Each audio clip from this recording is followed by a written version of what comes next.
La palabra del Señor dice así. Pablo, Silvano y Timoteo, a la iglesia de los tesalonicenses en Dios, Padre y en el Señor Jesucristo. Gracia a vosotros y paz. Siempre damos gracias a Dios por todos vosotros, haciendo mención de vosotros en nuestras oraciones, teniendo presente sin cesar delante de nuestro Dios y Padre vuestra obra de fe, vuestro trabajo de amor y firmeza de vuestra esperanza en nuestro Señor Jesucristo. Sabiendo, amados, hermanos amados de Dios, su elección de vosotros. Pues nuestro evangelio no vino a vosotros solamente en palabras, sino también en poder y en el Espíritu Santo y con plena convicción. Como sabéis, qué clase de personas demostramos ser entre vosotros por amor a vosotros. Y vosotros vinisteis a ser imitadores de nosotros y del Señor, habiendo recibido la palabra en medio de mucha tribulación, con el gozo del Espíritu Santo, de manera que llegasteis a ser un ejemplo para todos los creyentes en Macedonia y en Acaya. Porque saliendo de vosotros la palabra del Señor ha resonado no solo en Macedonia y en Acaya, sino que también por todas partes vuestra fe en Dios se ha divulgado, de modo que nosotros no tenemos necesidad de hablar nada. Pues ellos mismos cuentan acerca de nosotros, de la acogida que tuvimos por parte de vosotros y de cómo os convertisteis de los ídolos a Dios para servir a Dios vivo y verdadero, y esperar de los cielos a su Hijo, el cual resucitó de entre los muertos, es decir, a Jesús, quien nos libra de la ira venidera. Gracias, Padre, por tu palabra. Pedimos que tu Espíritu Santo sea hablando a nuestros corazones. Padre, que a pesar de mí, tu palabra pueda ser predicada claramente, fielmente, a la intención y al propósito que tienes para nuestras vidas. Que toda la gloria sea para ti en el nombre poderoso de Jesús. Amén y amén.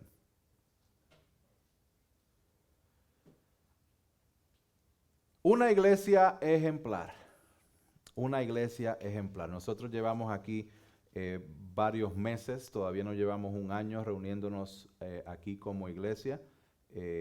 Recientemente en el mes de marzo se aprobó una unión, un merge o una fusión entre la iglesia Solideo Gloria y la iglesia Park Baptist Church. También había un grupo de hispanos que se reunían aquí, muchos de ustedes todavía están aquí presentes y Dios ha hecho cosas bien interesantes en el último año.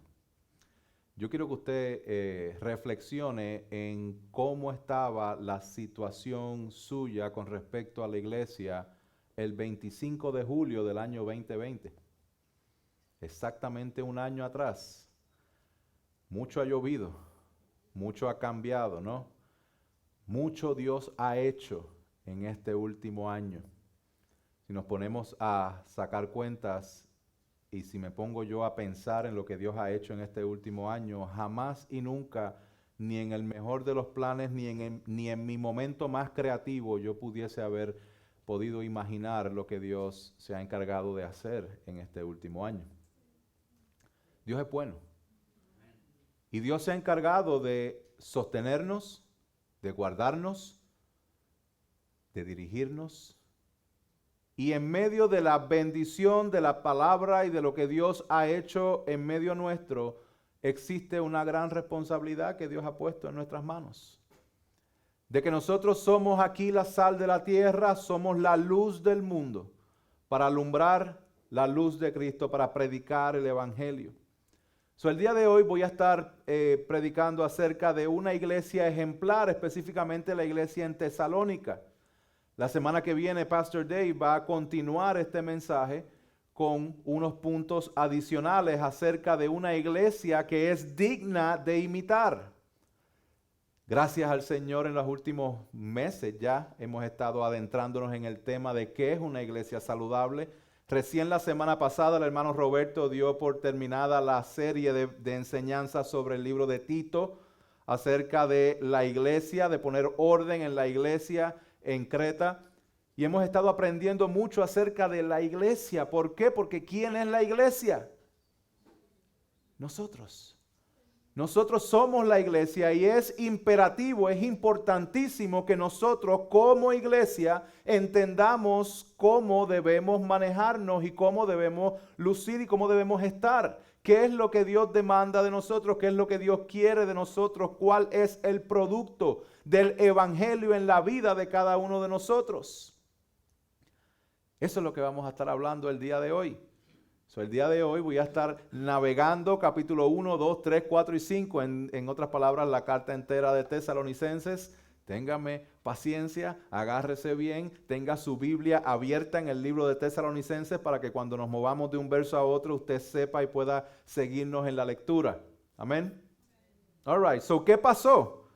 Antes de que la iglesia en Tesalónica fuera formada. Antes de Tesalónica, antes de llegar ahí, déjenme darles un poco de información, de contexto. Antes de la iglesia en Tesalónica se funda la iglesia en Filipo. La iglesia en Filipo, tanto Filipo como Tesalónica pertenecen a la región de Macedonia. Y en Macedonia viene a ser parte del segundo viaje misionero del apóstol Pablo. Esto se encuentra en el libro de Hechos, capítulo 16, le puede dar lectura luego. ¿Qué sucedió en Filipo? ¿Qué sucedió en Filipo? Llega Pablo, empieza a predicar a Cristo, y lo primero que sucede es que se convierte una mujer llamada Lidia, que era comerciante, se convierte su familia. Ya ahí tiene la primera familia de la iglesia en Filipo. Luego de eso hay una mujer que era esclava y era usada por demonios para la adivinación. Pablo la liberta en el nombre del Señor y ya ahí tiene la segunda persona, parte de la iglesia en Filipo. Luego de esto se forma un alboroto en Filipo, prenden a Pablo y a Silas, los azotan, los tiran a la cárcel, los azotan con varas. Y en la cárcel, Pablo y Silas empiezan a cantar himnos y a orar al Señor. Los presos escuchan, hay un terremoto, ellos quedan libres. Justo cuando se da cuenta el carcelero de lo que había pasado, el carcelero dice, me van a matar antes que me maten, me mato yo mismo. Y Pablo dice, para, detente, no nos hemos ido, estamos aquí. A lo cual el carcelero responde y dice, ¿qué tengo que hacer para ser salvo? Pues cree en el Señor Jesús, tú y tu casa, y serán salvos. ¿Y saben qué pasó? Que fue salvo él y su casa, porque su casa creyó en el Señor. Ahí está la tercera familia, ahí está el core team de la iglesia en Filipo. Una comerciante, alguien que trabaja del gobierno y alguien que salió de lo más bajo de estar endemoniada y todo eso. ¿Qué sucede? Pablo y Silas, ellos son liberados de la cárcel, pero ellos acababan de ser azotados, ellos estaban heridos. Y es en esta condición donde ellos continúan su paso y llegan a Tesalónica. Tesalónica se convierte un poquito más adelante en lo que es la capital de Macedonia. Habían alrededor de 200,000 personas en Tesalónica. Y era un paraíso comercial. Había una parte de donde había un puerto, donde había mucho tránsito de personas y eran personas extremadamente ligadas a la idolatría. ¿Idolatraban? Esa otra palabra la ponemos en el diccionario el año que viene. ¿Cómo? Idolatraban ídolos, idolatraban falsos dioses griegos y dioses romanos. Tenían una mezcla que no sabían ni la hora que era. En ese contexto es que llega Pablo y Silas a Tesalónica y les voy a leer. Dice, como era de costumbre, Pablo llega a la sinagoga a predicar a Cristo. En Hechos 17, 1 al 3 dice, después de pasar por Anfípolis y Apolonia, llegaron a Tesalónica donde había una sinagoga de los judíos y Pablo, según su costumbre, fue a ellos por 3 días de reposo. Se cree que el tiempo que estuvo en Tesalónica fue de varios meses. Y dice, discutió con ellos basándose en las Escrituras. Le di un taller de predicación expositiva, como lo dio el hermano Roberto en estas últimas semanas.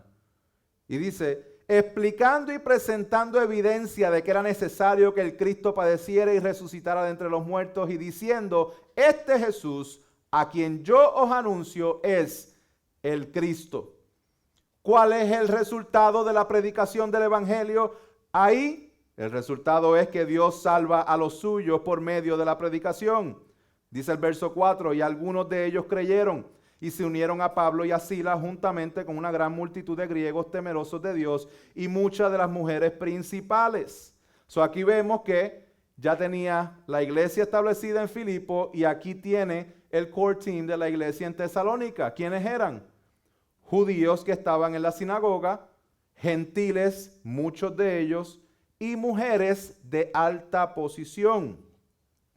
Luego de esto, la gente que estaba en Filipo escucharon que Pablo estaba predicando en Tesalónica y reunieron a 2 o 3 vagos para formar lo que se conoce como el alboroto en Tesalónica.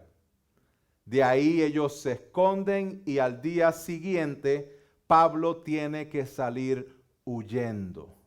Y aquí es que yo quiero que usted me preste atención con respecto a esto. ¿Por qué? Porque Pablo está viendo de primera instancia cómo el poder de Dios se manifiesta por medio de la predicación fiel de las Escrituras. Y él ve cómo se están salvando y están viniendo a salvación personas no solamente judías, sino también gentiles y personas de todo nivel socioeconómico.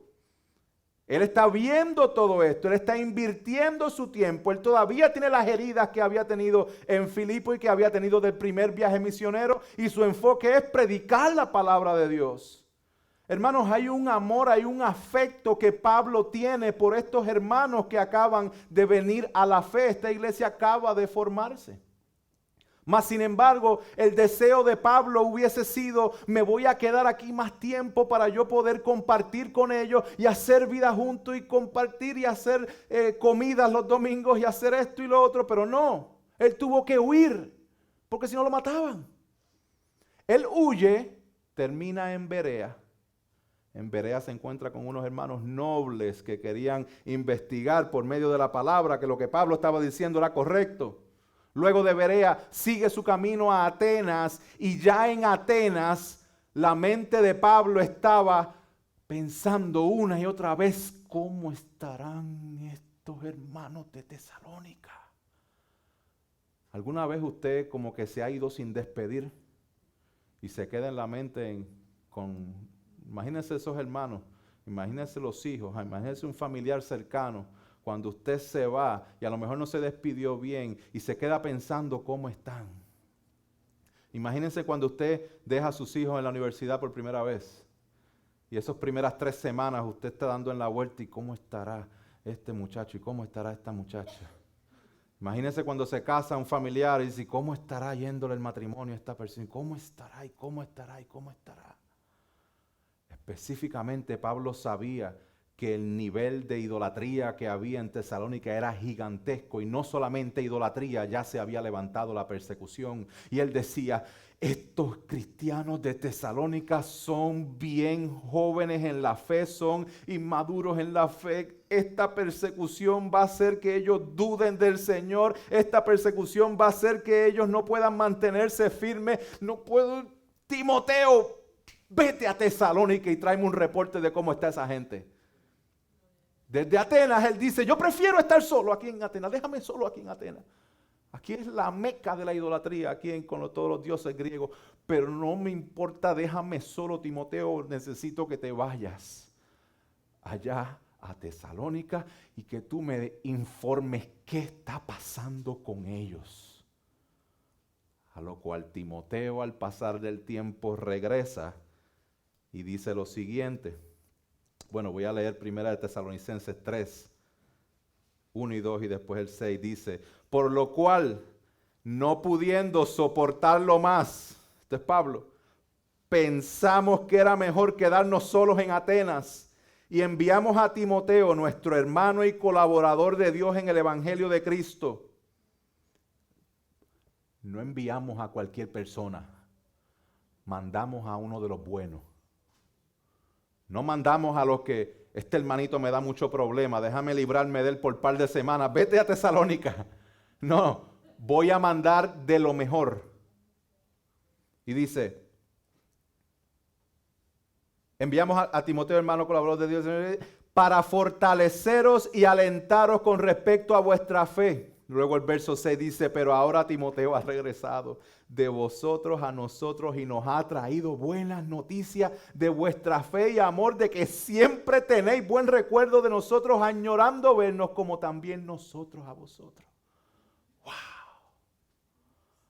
Hermano, usted no podía meterse online a ver si el vuelo de Timoteo estaba a tiempo. Había que esperar. Yo quiero que usted se imagine el gozo tan grande de poder recibir a Timoteo de vuelta con un informe diciéndole, los hermanos de Tesalónica están como roca, están sólidos, están duros, anclados en la fe. No solamente eso, la forma en que están viviendo el evangelio está sirviendo de ejemplo a los creyentes de Acaya y de Macedonia completo. Imagínense en el gozo del apóstol Pablo. ¿Por qué? Porque había un amor de Pablo hacia los tesalonicenses y los tesalonicenses un amor de ellos hacia Pablo que le había mostrado la verdad del evangelio. En resumen, nosotros podemos ver que la carta de Tesalonicenses, la primera, obviamente escrita por el apóstol Pablo, acompañado de Silas, de Silvano, se puede dividir en dos partes principalmente, del capítulo 1 al 3, donde Pablo básicamente se está regocijando del informe que recibe de Timoteo con respecto a la iglesia en Tesalónica. Luego el capítulo 4 y 5, él da unas exhortaciones específicamente al pueblo de Tesalónica. El pastor John MacArthur dice lo siguiente: en Efesios 4 se nos describe cómo debe ser la iglesia ideal. Y en la primera carta de Tesalonicenses nos deja ver cómo vive la iglesia ideal. En una vemos la teoría y aquí vemos la práctica. Primera de Tesalonicenses vemos la práctica de una iglesia ejemplar. Escuche bien, una iglesia ejemplar, no perfecta. No estamos hablando de perfección. ¿Por qué? Porque no hay iglesia perfecta. Esta iglesia aquí no es perfecta, empezando porque estoy yo. ¿Ok? Y si todos fuéramos perfectos y llega alguien más, pues la daña, porque nadie va a ser perfecto, hermanos, nadie es perfecto. No puede buscar una iglesia perfecta, tiene que buscar una iglesia bíblica. Una iglesia que predique de acuerdo a la palabra y una iglesia donde los hermanos, donde los pastores, los líderes puedan pastorearle a usted. Puedan hacer preguntas que a lo mejor van a ser incómodas. ¿Qué le importa al pastor cómo yo estoy? Pues sí, hay veces que tengo que preguntar cómo usted está. Y hay veces en que tengo que preguntarle cómo estás y volver a preguntarte, no, cómo estás de verdad. Dime cómo estás, espiritualmente cómo estás. Nosotros vivimos en un mundo individualista, una cultura individualista. Y vivimos en un mundo donde yo voy y agarro lo que quiero y pick and choose. Voy y compro las carnes en Aldi, los detergentes en Walmart y las otras cosas grandes en Sam's. Y a veces tenemos el mismo approach con la iglesia. Yo voy a la iglesia porque el ministerio de la música me gusta, porque aquí el de esto de acá me gusta, y a veces no voy porque prefiero ir al servicio que va a ser el juego de fútbol o qué sé yo, que otra cosa. No, hermanos, la iglesia de Cristo estamos aquí para nosotros caminar juntos, para nosotros crecer juntos, para nosotros anunciar, porque tenemos una misión, nosotros tenemos una comisión que Dios nos ha entregado. Si nosotros somos la iglesia, estamos aquí para que nosotros podamos prepararnos, equiparnos y nosotros poder predicar el evangelio, mostrar el evangelio para que la gente vea en nosotros con nuestra vida, con nuestras acciones y con nuestras palabras que tenemos una esperanza mayor que la del mundo. Y una esperanza que es única y es el camino, la verdad y la vida que es Jesucristo. No hay otro. Estamos muertos en nuestros delitos y pecados, imposibilitados de poder salvarnos, pero Dios en su infinita misericordia ha enviado a su Hijo a pagar el precio por nosotros, cosa que nosotros no podíamos hacer por nosotros mismos. En su gracia nos llamó, en su gracia nos abrió los ojos, en su gracia nos adopta como parte de su familia, no para que llenemos un asiento el domingo y ya. Tenemos una misión. Y si tú eres parte de la iglesia, Dios nos ha llamado a que seamos ejemplo. No perfectos, ejemplo de acuerdo a las Escrituras.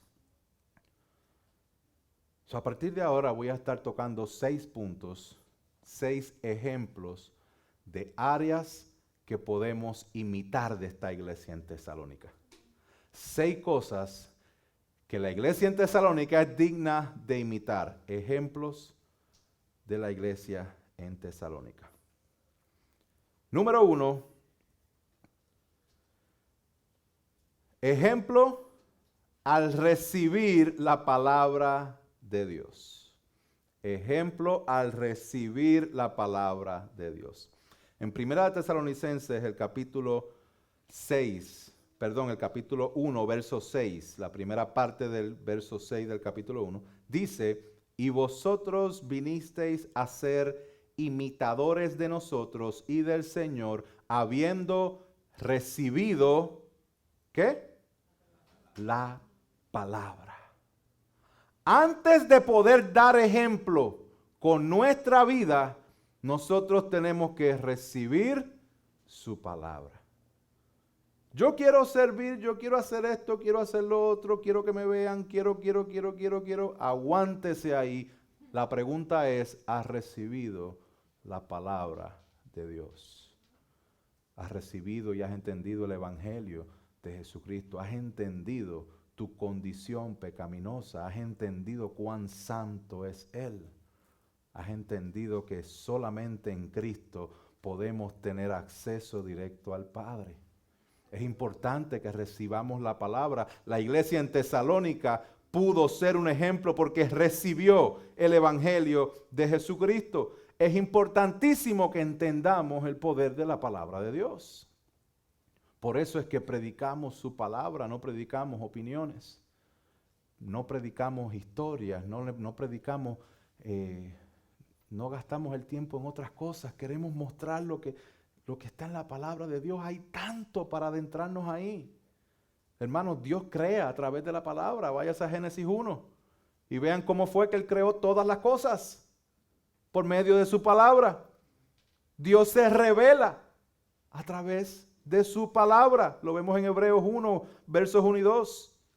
Dios nos salva por medio de la predicación de su palabra. Lo vemos en Romanos 1:16, en 1 Corintios 1:21.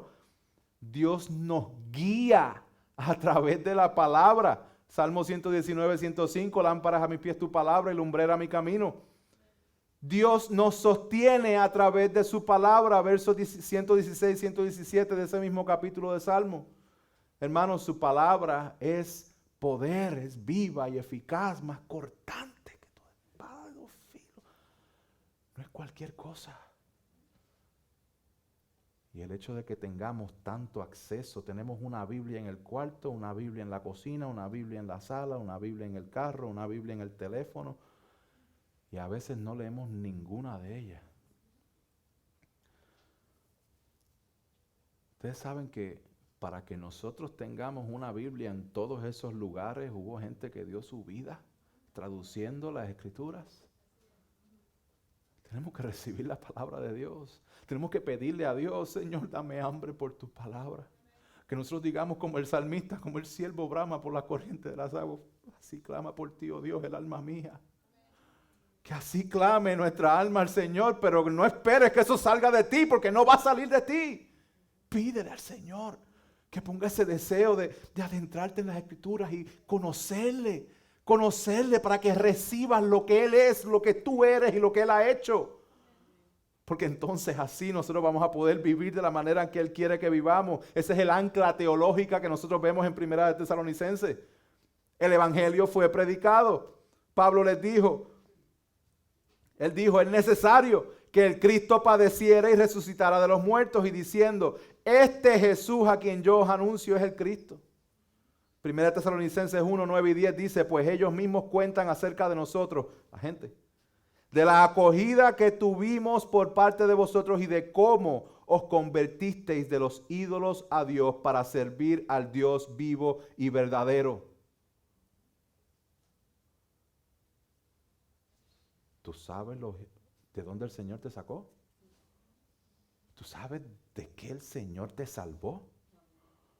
Porque los tesalonicenses estaban claros que ellos adoraban ídolos y ahora adoraban a Dios, y únicamente por la gracia de Dios. Pero muchas veces nosotros no nos creemos tan malos todavía. Hay mucha gente que adora ídolos, yo no. Yo no soy como esas personas que hacen esto. Yo no soy como estas personas que hacen esto. Yo tengo mis cosas, pero ¿quién no tiene sus pecaditos por aquí y por allá? Hermanos, no nos veamos de esta forma porque no es la forma en que Dios ve el pecado. Nosotros fallamos al blanco, todos, porque somos idólatras. Juan Calvino decía que nuestro corazón es una factoría, una fábrica de hacer ídolos. Y cuando uno es revelado y cuando uno es destruido por la palabra de Dios, no tarda mucho en lo que se levanta otro. ¿Usted no se ha dado cuenta de eso? De que si nosotros no estamos alertas, si no estamos cercanos, si no estamos pendientes los unos de los otros, nosotros tendemos a descarriarnos nuevamente y a distraernos con un sentido de facilidad tan grande. Hermanos, no nos pensemos mejor de lo que somos. Hay personas que no se les puede corregir, que no se les puede decir nada porque rápido se ofenden, porque rápido, no, yo hago esto y yo hago lo otro y tú. No se trata de lo que tú haces, se trata de lo que Cristo hizo. Y si dentro del cuerpo no hay evidencia, no hay frutos, pues entonces en el amor del Señor vamos a guiarte para que entonces esos ídolos puedan salir a la luz y puedan venir al arrepentimiento y la fe en el Señor Jesucristo. Esto es en amor, hermanos. La palabra de Dios obra en los que creen. La palabra de Dios no puede quedarse aquí solamente. Nos explota la cabeza y todavía el corazón vacío. Tenemos que ponerla en práctica, hermanos. La idea es que la sepamos, pero que la pongamos en práctica, que descansemos en el Señor. Primera de Tesalonicenses 2:13 dice, por esto también nosotros sin cesar damos gracias a Dios de que cuando recibisteis de nosotros la palabra del mensaje de Dios, la aceptasteis no como la palabra de hombres, sino como lo que realmente es, la palabra de Dios, la cual también hace su obra en vosotros. ¿Quién? Los que creéis. Hermanos, la fe viene por el oír. El oír viene por la palabra de Dios. Por lo tanto, es importante, hermanos, que nosotros seamos imitadores de la iglesia en Tesalónica, como la iglesia en Tesalónica fue imitadora de Pablo, como Pablo fue imitador de Cristo. Que nosotros imitemos el recibir la palabra de Dios. Seamos una iglesia que recibe la palabra de Dios, que lee la palabra de Dios, que predica la palabra de Dios, que canta la palabra de Dios, que comparte la palabra de Dios, que vive la palabra de Dios. Primer ejemplo, recibamos la palabra de Dios. Ejemplo número 2. Ejemplo digno de imitar de la iglesia en Tesalónica al perseverar en el sufrimiento. Al perseverar en el sufrimiento. Primero,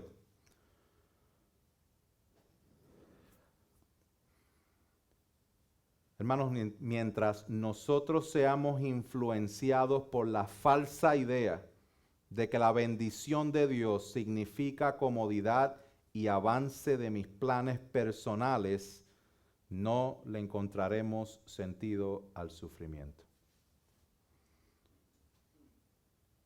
Mientras nosotros sigamos creyendo y sigamos influenciados por la idea de que bendición de Dios significa estar yo cómodo. Entonces nosotros vamos a perder la oportunidad una y otra vez de seguir siendo moldeados a la imagen de Cristo por medio del sufrimiento que Dios mismo permite en nuestras vidas. No, el sufrimiento tuyo no fue que Dios se le pasó algo. No fue que Dios le agarró algo por sorpresa y ahí no veía eso venir. No, Dios en su soberanía y en su poder permite exactamente lo que estás pasando con el propósito de formarte a la imagen de su Hijo. Hermanos, el sufrimiento que Dios permite en nuestra vida no es en vano.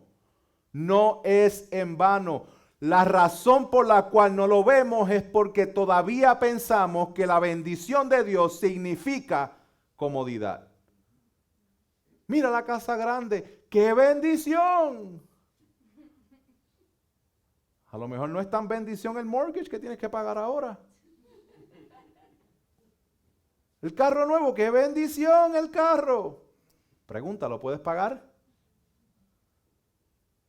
¿Por qué llamamos bendición a lo que el mismo mundo llama bendición? No estoy diciendo que tener un medio de transporte vaya a ser una maldición, no estoy yendo a ese extremo. Lo que estoy diciendo es que no caigamos en la trampa de minimizar lo que es la bendición de Dios y ponerla igual que algo material. Bendito sea el Dios y Padre de nuestro Señor Jesucristo, que nos bendijo con toda bendición espiritual en los lugares celestiales en Cristo. Y yo voy a comparar la bendición de Dios, esa bendición espiritual, con un carro. No, perdóname, Señor. Perdóname por tener esa idea tan errónea de que estar cómodo es la bendición de Dios. Por eso es que no nos damos cuenta que el sufrimiento en realidad puede ser la mayor bendición que tú puedas tener. Porque es a través del sufrimiento donde Dios más te va a dirigir y donde Dios más te va a atraer hacia Él. No desperdicies el sufrimiento en tu vida, no lo desperdicies. Hermanos, el pare de sufrir no se ha consumado todavía. Llegará el día donde no habrá más lloro, donde no habrá más llanto, donde no habrá más dolor, donde no habrá más depresión, donde no habrá más necesidad, pero ese día no ha llegado todavía. Ese día es prometido y el que está en Cristo seguramente estará allí. Pero el mejor día no es aquí y ahora, la mejor vida no es aquí y ahora. No se entre en esas ideas y en esos pensamientos. ¿Por qué? Porque va a pasarle por encima la bendición de Dios, usted ni cuenta se va a dar. Hermanos, seamos una iglesia que persevera en el sufrimiento. Porque Jesús nos dijo que en el mundo tendremos aflicción. Mas confiad, yo he vencido al mundo. Mire lo que Pablo le dice a los tesalonicenses en el verso 4 y 5 del capítulo 3. Dice, porque en verdad, cuando estábamos con vosotros, o sea, cuando yo estaba con ustedes, os predecíamos que íbamos a sufrir aflicción y así ha acontecido, como sabéis. Por eso también yo, cuando ya no pude soportar más, envié para informarme de vuestra fe. Pablo no predicó a Cristo en Tesalónica ofreciendo villas y castillas. Pablo predicó a Cristo diciendo, ustedes son pecadores, necesitan el único camino de salvación y ¿saben qué? Los van a perseguir y el sufrimiento viene. ¿Quién quiere venir a Cristo? Pase al frente. ¿Eh? ¿Quién va a responder ese llamado hoy día? Hermanos, ese es el llamado. Pablo está diciendo, yo se lo advertí. Yo se los advertí que venía el sufrimiento, de que venía, o sea, Pablo les predicó con heridas en su cuerpo, física. ¿Usted se ha hecho esa pregunta delante del Señor? ¿Qué pasaría con su fe? Su fe, ¿sería su fe si le dan a escoger entre la vida y la muerte? Si empieza persecución y usted le dice, si no niegas al Señor, tienes que renunciar al trabajo. Si eso llega a pasar, a lo cual hay personas que ya le está tocando eso. Si eso llega a pasar, usted está dispuesto a decir, yo no voy a negar al Señor Jesús. ¿Qué vamos a hacer, hermano? Perseveremos en el sufrimiento como nos da el ejemplo la iglesia en Tesalónica. Seamos una iglesia que da testimonio al mundo en la manera en que sufrimos. Seamos una iglesia que reconoce que es en medio del sufrimiento donde Dios nos forma a la imagen de su Hijo. Y seamos una iglesia que mientras más difícil sea la situación, más cercano debes estar al cuerpo de Cristo. Esto nos lleva al punto número 3. La iglesia en Tesalónica nos enseña a ser ejemplo de compartir la vida juntos. De compartir la vida juntos. Pregunta, si somos evaluados desde afuera, ¿se podrán dar cuenta de nuestra esperanza en Cristo por la manera en que compartimos nuestra vida juntos? Alguien de afuera nos podrá mirar y decir, ellos tienen que tener una esperanza diferente a la mía, porque es que la forma en que se tratan unos a otros. Esto es un llamado para que nosotros evaluemos cómo nos amamos. Si nosotros tenemos grupos de personas que nos tratan mejor afuera que aquí adentro, hay problemas.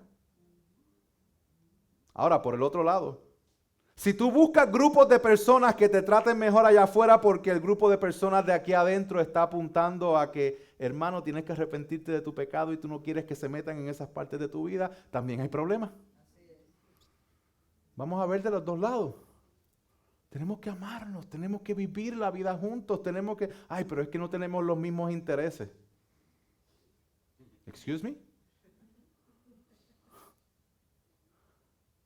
Pregúntale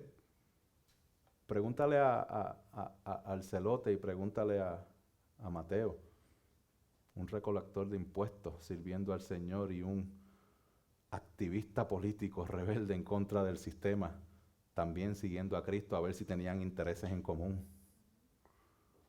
Hermanos, lo que nos une es Cristo aquí. Aquí no nos une el idioma. Aquí no nos une el que somos de Puerto Rico, de Santo Domingo, de Cuba, de México, de El Salvador, de Nicaragua, de Perú. Disculpen a los que se me hayan quedado. Ecuador. Eso no es lo que nos une. Sí, tenemos lazos que en la misericordia de Dios, Dios se encarga de proveer ciertas cosas que nos unen como seres humanos. Claro que sí, nos gozamos en eso. Nos gozamos que podemos hablar español. Nos gozamos que podemos hablar el idioma del cielo. No es el idioma del cielo, eso no lo voy a decir así. Pero aquí lo que nos une es Cristo. No es otra cosa. Pero ¿qué pasa? Que si mi interés no es Cristo, pues entonces ahí sí vamos a poder tener intereses diferentes. ¿Cuántos de ustedes le pasa que con personas que usted era, mira, así de cercano, nosotros decimos, éramos uña y carne, mugre y carne, uña y la uña, uña y mugre? ¿Cuánto les ha pasado que personas que ustedes eran súper cercanas antes de usted llegar al Señor, cuando usted llegó al Señor ya no eran tan cercanas nada? ¿Le ha pasado o no le ha pasado? Debería pasarnos a todos. Porque nuestro interés y lo que nos une no son las demás cosas. Es Cristo. Es la cruz. Nos une que cada día estamos cargando una cruz y siguiendo al Señor. Eso nos une. Sí, tus circunstancias van a ser diferentes a las mías diferentes a las tuyas. Pero a la larga estamos cargando una cruz, siguiendo al mismo Salvador, al Mesías, al Cristo, al que es digno de toda gloria. Hermanos, seamos una iglesia que vive la vida juntos, desprendida y amorosamente. Vivir la vida juntos significa que de vez en cuando te van a tocar hasta el último nervio. Que de vez en cuando vas a tener que poner tus preferencias a un lado por amor a la otra persona. Estar compartiendo, viviendo la vida juntos, no significa que poner mis preferencias a un lado le aplica a ellos y no a mí. Es que ninguno me busca, es que ninguno me llama, es que ninguno hace esto, es que ninguno... La pregunta es, ¿tú estás llamando, tú estás buscando, tú estás...? Es de parte y parte, de los dos. Amémonos, estemos pendientes, estemos presentes, estemos juntos, reconozcamos que la unión que tenemos es en Cristo Jesús. Y seamos, al igual que la iglesia en Tesalónica, un ejemplo para otros. Seamos una iglesia que comunique con sus acciones que Cristo es la única esperanza. Punto número 4. La iglesia en Tesalónica nos enseña a que debemos imitar la búsqueda de la santidad. Primera de Tesalonicenses 4, verso 2, dice: pues sabéis qué preceptos os dimos por autoridad del Señor, porque esta es la voluntad de Dios, vuestra santificación. Por muchos años de mi vida yo estuve buscando cuál es el propósito de Dios para mi vida. ¿Y cuál es el propósito de Dios? Dios tiene un propósito para mi vida. Hasta evangelizaba de esa forma y decía, Dios tiene un propósito para tu vida. Aquí nos dice cuál es ese propósito. Tengo una revelación para ti en el día de hoy. El propósito de Dios para tu vida va a ser revelado en el día de hoy. El Señor dice, el propósito de Él para tu vida es tu santificación. Pero eso no es urgente. Queremos que el propósito de Dios para nuestra vida sea el mismo propósito que yo tengo para mi vida. Y como el propósito de Dios no es el mismo propósito mío, pienso que Dios no funciona. No, hermanos. Dios nos ha separado para Él. Y nosotros no debemos, no podemos operar de la misma forma que opera alguien que no ha sido separado para Él. Dios nos ha llamado a ser santos. ¿Por qué? Porque Él es santo. Porque Dios no nos ha llamado a impureza, sino a santificación. Por consiguiente, el que rechaza esto, no rechaza a hombres, sino al Dios que os da su Espíritu Santo. Hermanos, seamos una iglesia que se preocupa por vivir en santidad, que tiene urgencia en la búsqueda de la santidad y que toma su cruz cada día y le sigue. Número 5, ejemplo digno de imitar en el amor mutuo. En el amor mutuo. Primera Tesalonicenses 4, 9 y 10 dice: mas en cuanto al amor fraternal, no tenéis necesidad de que nadie os escriba, porque vosotros mismos habéis sido enseñados por Dios a amaros unos a otros. Porque en verdad lo practicáis con todos los hermanos que están en toda Macedonia. ¿Usted se ha puesto a pensar que Dios mismo es el que nos enseña a amarnos unos a otros? Usted no puede desconectar la gran obra de amor del Padre enviando a su Hijo a la cruz del Calvario a recibir el castigo que nos tocaba a nosotros. No desconectemos eso, porque Dios es amor. Juan decía, amados, amémonos unos a otros, porque el amor de Dios. Y todo el que ama es nacido de Dios y conoce a Dios. El que no ama, no es de Dios. Porque Dios es amor. Esto es importante, hermanos, que nosotros lo entendamos. Ahora, para todo el que esté pensando, sí, ya yo estoy haciendo eso, ya yo estoy amando, ya yo estoy haciendo esta cosa, ya esa parte, check. Esa no me aplica a mí porque yo soy la persona más amorosa del mundo. Yo llego a los sitios y mira, love is in the air. Pues para ti, que cuando llegas a los sitios, love is in the air, está el verso 10. Dice, pero os instamos, hermanos, a que abundéis en ellos más y más. Si tú estás amando, Dios te dice, Do it more. Ama más. Más. Más. Más. Más. Como Cristo. Como Cristo. Esposos, mírenme aquí un segundito. Esposos. Tu campo de entrenamiento ideal es en tu casa con tu esposa.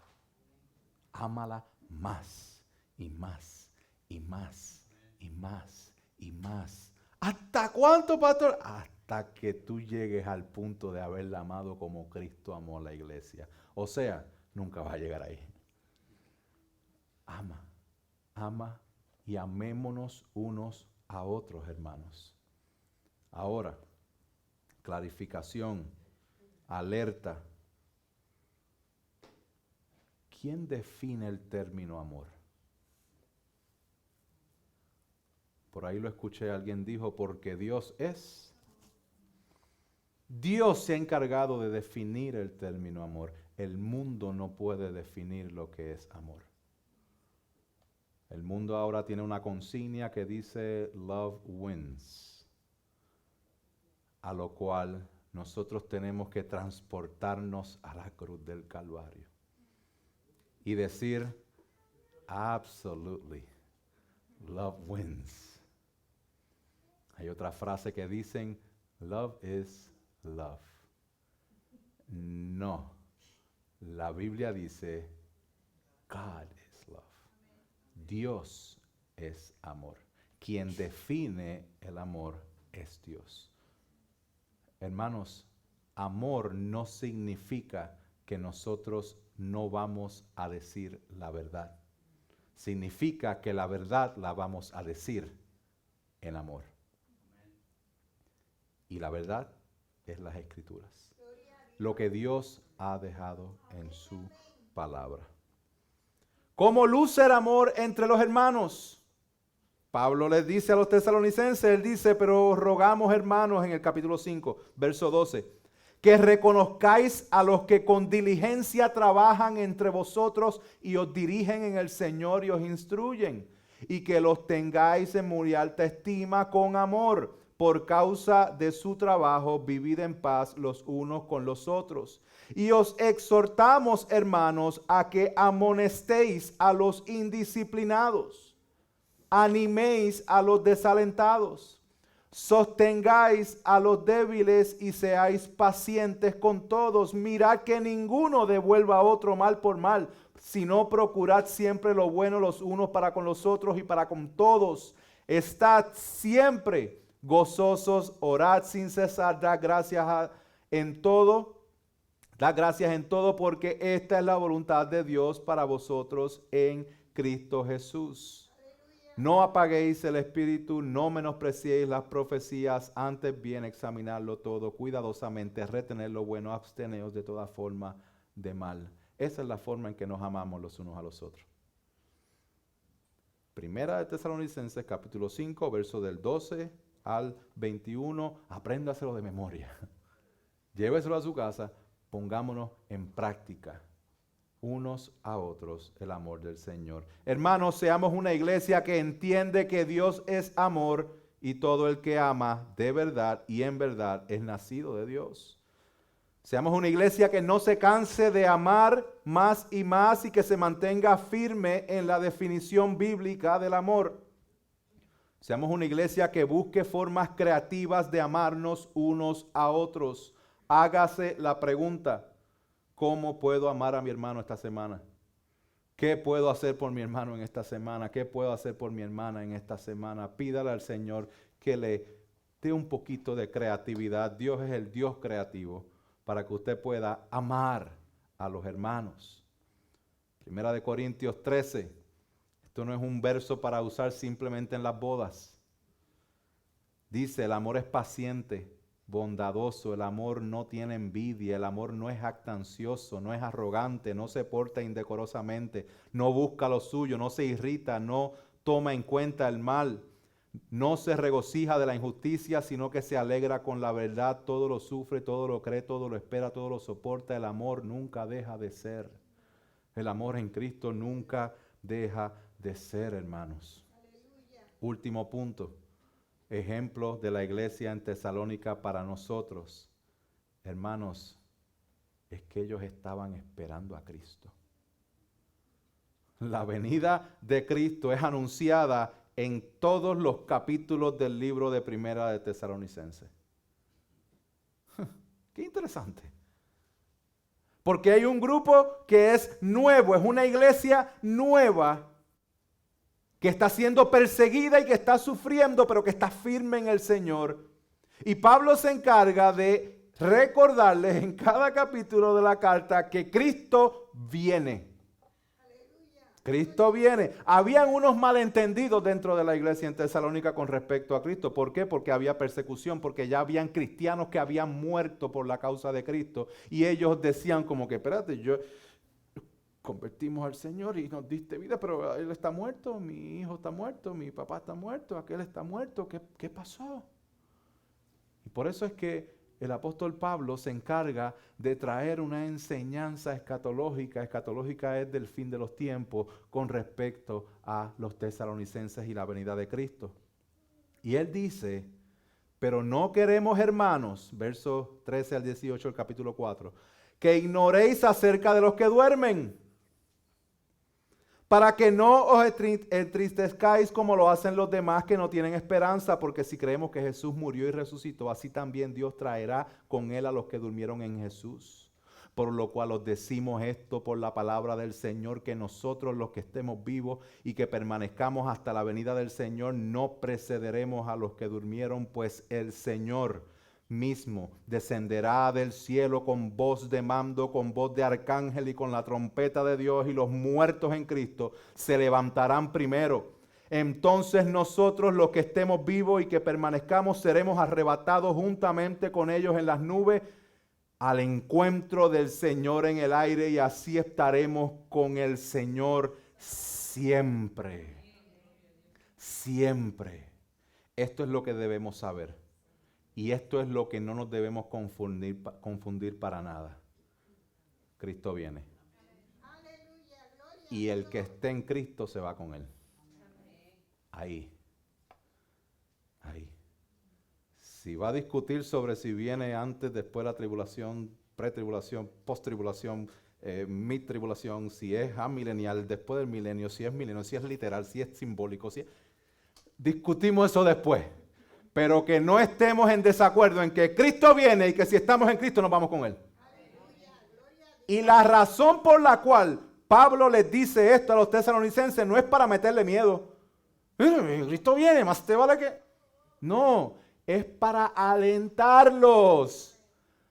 Hermanos, tú y yo tenemos que vivir como peregrinos extranjeros en esta tierra, sabiendo que Cristo viene. Esto es lo que dice el verso 18. Por tanto, confortaos unos a otros con estas palabras. Hermanos, la venida de Cristo no es para crear miedo, sino aliento. Primera Tesalonicenses capítulo 5, 1 y 2 dice, ahora bien, hermanos, con respecto a los tiempos y a las épocas, escucha bien, no tenéis necesidad de que os escriba nada, pues vosotros mismos sabéis perfectamente que el día del Señor vendrá, así como un ladrón en la noche. ¿Qué es lo que usted hace en su casa? ¿Usted se empieza a tomar una tacita de café a las 2 de la mañana porque posiblemente va a venir el ladrón en esa noche? Esa es la idea, hermanos. No sabemos cuándo el ladrón viene, pero ¿qué usted hace? Usted cierra la puerta, le pone el seguro, pone una alarma, ¿verdad? Hermanos, el enfoque tiene que estar en que Cristo viene, y esa debe ser nuestra esperanza y nuestro regocijo de que Él viene y nos vamos con Él.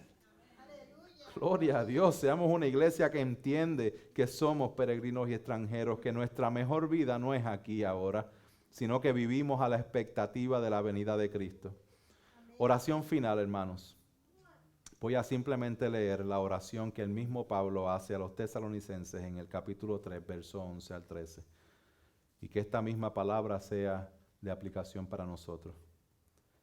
Dice, ahora pues, que el mismo Dios y Padre nuestro y Jesús nuestro Señor dirijan nuestro camino a vosotros, y que el Señor os haga crecer y abundar en amor unos para con otros y para con todos, como también nosotros lo hacemos para con vosotros, a fin de que Él afirme vuestros corazones irreprensibles en santidad delante de Dios y Padre en la venida de nuestro Señor Jesús con todos sus santos. Déjeme aplicar esto y con esto termino. Hermanos, nosotros estamos aquí para alumbrar con la luz de Cristo, para crecer los unos con los otros, para amarnos los unos con los otros. Nosotros tenemos que llenar estas sillas, como les dije al principio. Y para llenar estas sillas necesitamos que todos y cada uno de ustedes predique el Evangelio, comparte el Evangelio, comparta la esperanza que tenemos nosotros. Esto no es para que se la quede usted. Estas sillas hay que llenarlas y esta ciudad está llena de personas que no tienen a Cristo. Yo les encargo, yo les reto a que nosotros vivamos una vida de obediencia al Señor, evangelizando, compartiendo, invitando a personas, orándole al Señor para que añada los que Él quiere añadir a este lugar, pero la obra la hacemos, el trabajo de evangelizar lo hacemos nosotros. Tenemos que compartir a Cristo. Tenemos que estar listos, hermanos, para que cuando nosotros llenemos sillas, nosotros plantemos más iglesias. El viaje a Puerto Rico que tuve la semana pasada tenía como propósito de que nosotros podamos tener un centro de capacitación de pastores aquí en este lugar. Preparar pastores que puedan entrar y pertenecer a la iglesia local y de aquí enviar y plantar más iglesias. Esa es la visión de esta casa. Esto es lo que se va a llevar a cabo la semana que viene.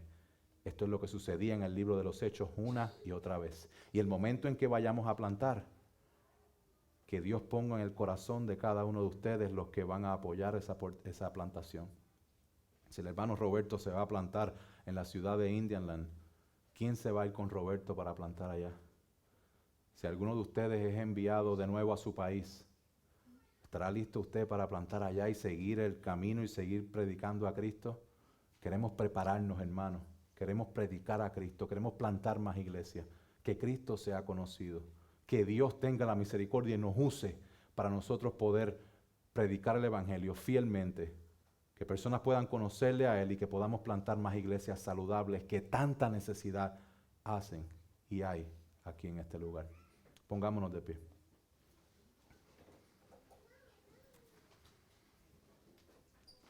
Padre Santo, y bueno, yo te pido que nos ayudes a que esta palabra pueda penetrar profundo en nuestros corazones, que la podamos poner en práctica, Señor, que podamos recibir tu palabra y vivir con los ojos puestos en ti, que podamos vivir en dependencia a Dios y en búsqueda de santidad, practicando una vida de pureza e integridad. Te pido que nos ayudes y nos dirijas a compartir la vida juntos en el amor de Dios, cuidándonos y ayudándonos unos a otros. Activamente y fielmente compartiendo la gran comisión, llevando el Evangelio a los perdidos hasta los confines de la tierra. Padre, que tu nombre sea exaltado en el nombre poderoso de Jesús.